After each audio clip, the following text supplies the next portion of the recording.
En vue de freiner la propagation du Covid-19, le gouvernement ivoirien a pris une série de mesures, dont la fermeture de tous les établissements préscolaires, primaires, secondaires et supérieurs pour une période de 30 jours à compter du 16 mars 2020. Un tour dans quelques écoles. Interrogés sur les mesures du gouvernement, des chefs d'établissement disent bien apprécier la mesure. Mieux, la décision gouvernementale est bel et bien appliquée.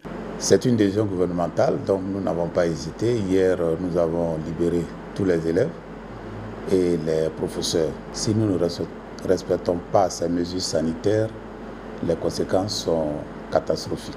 Mieux vaut prévenir que guérir. La Direction régionale de l'éducation nationale, de l'enseignement technique et de la formation professionnelle met en place une gestion du flux afin de protéger le personnel durant ces 30 jours de fermeture. Sur instruction du gouvernement, les établissements sont fermés, mais les administrations ne sont pas fermées. Donc, au sein des administrations, il faut que nous mettions en place des dispositifs pour lutter contre cette maladie à coronavirus. Chaque matin, avant d'entrer au bureau, il faut s'assurer d'avoir des mains désinfectées. Mais nous avons décidé de recevoir une personne à la fois, pas plus d'une personne. Le lavage des mains avec du savon, tousser ou éternuer dans un mouchoir et le jeter dans une poubelle. L'interdiction des rassemblements des populations de plus de 50 personnes.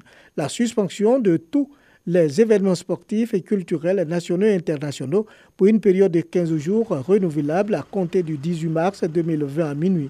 Autant de mesures prises par le gouvernement pour endiguer la propagation du Covid-19 en Côte d'Ivoire.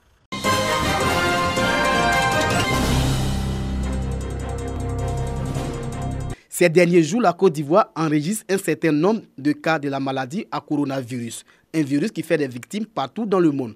Ici, à Bouaké, les autorités sanitaires s'activent à mettre en œuvre les dispositions gouvernementales. Depuis même l'avènement de l'épidémie, nous sommes tous en alerte. Les équipes se sont déployées sur le terrain.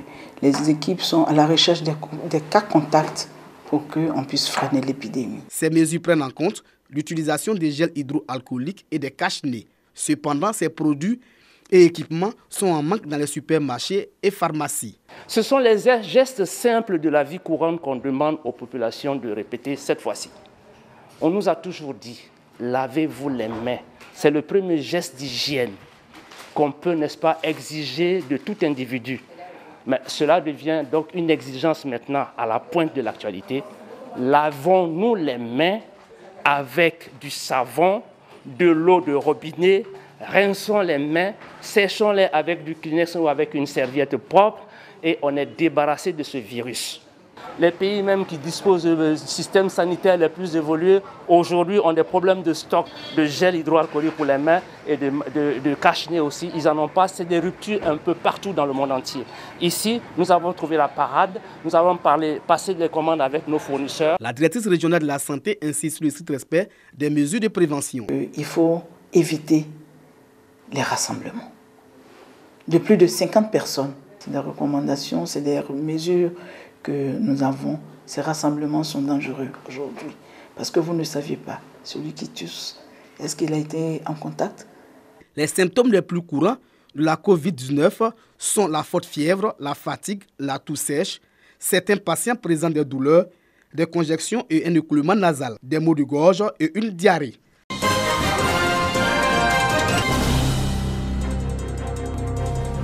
L'enquête à indicateurs multiples 2016 révèle que 36,7% des femmes ont subi une mutilation génitale féminine en Côte d'Ivoire, une pratique qui constitue une menace grave pour la santé de la victime. La Direction régionale de la femme, de la famille et de l'enfant veut lutter efficacement contre ce phénomène.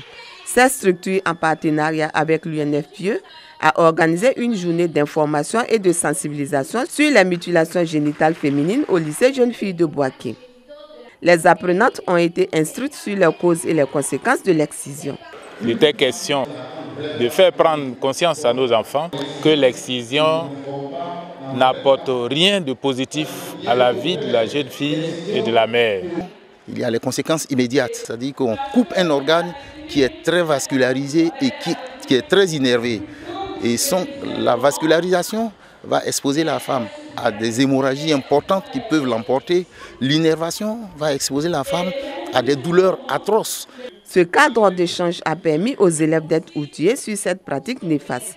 Nous avons appris que la mutilation génitale regorge de nombreux supplices, qui sont entre autres la mort, l'hémorragie, le plaisir sexuel diminué. J'aimerais dire à tous mes parents et à mes camarades de porter ce message auprès de toutes les personnes qui font la mutilation génitale. Je leur dis que c'est un fléau qui n'est vraiment pas bon et qui met en péril la vie de nos différentes sœurs.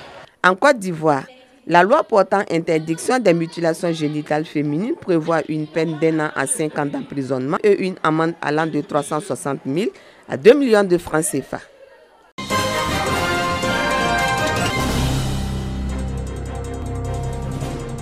Améliorer les revenus des femmes et des jeunes par la production, la transformation et la commercialisation des produits agricoles, manioc, riz et poissons, tel est l'objectif global du projet Appui à l'autonomisation des personnes vulnérables dans les régions du Tonkpi, du Guémon et du Cavali.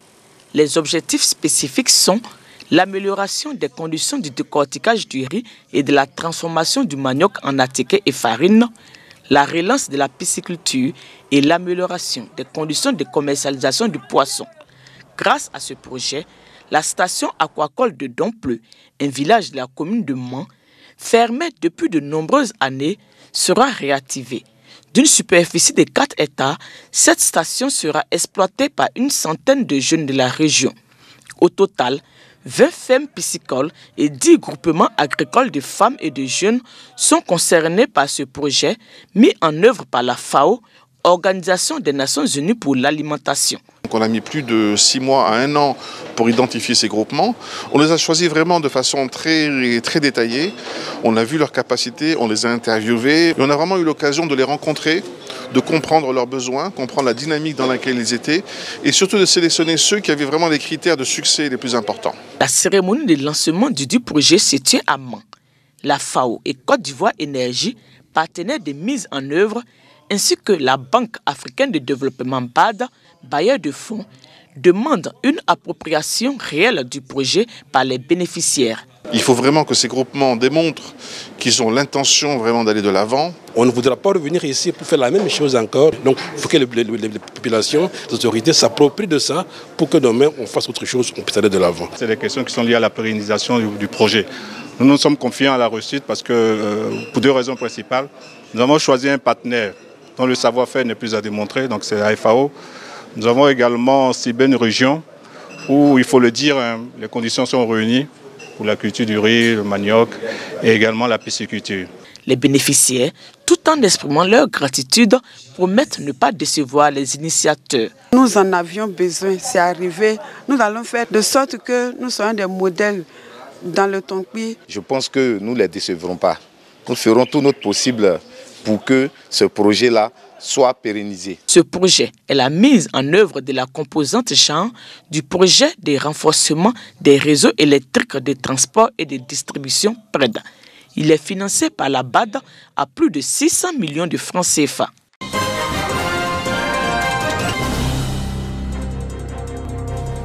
Construction de collèges de proximité, de salles de classe, d'écoles primaires, de centres de santé et de forages équipés de pompes à motricité humaine. C'est le bilan de quelques infrastructures réalisées par le Conseil régional du Hambol en 2 ans. Bilan fait au cours de la première session ordinaire du dit Conseil au titre de l'année 2020 à Dabakala.